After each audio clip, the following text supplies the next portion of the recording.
আরে বেটা পকেটে টাকা পয়সা নাই বুঝছো, বিড়ি খাম। আর তো ভাই এই পিকেই দে। হাই পিকে, এদিকে এদিকে এদিকে। হ্যাঁ ভাই বলেন। কই যাস? আইলাম তো আপনার লগে দেখা করার লেগে, কি হইছে মরে নিছে কি লেগা? আরে এই যে সেলিমে আইছে, সেলিমে বিড়ি খাওয়ার লাগা মনে কর যে আপসেট হয়ে আছে, টাকা নেই তো পকেটে। আর একটা বিড়ি খাওয়াই পারবি?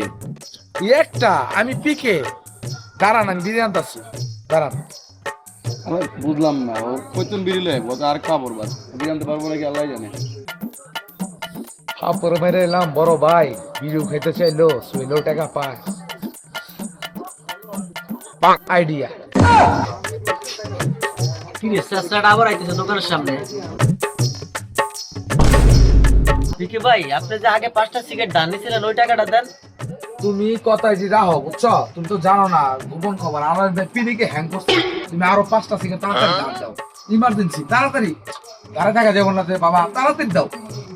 এত বাবার কিছু নাই, দাও তো, হিসাব করে গেলাম, তাড়াতাড়ি দাও।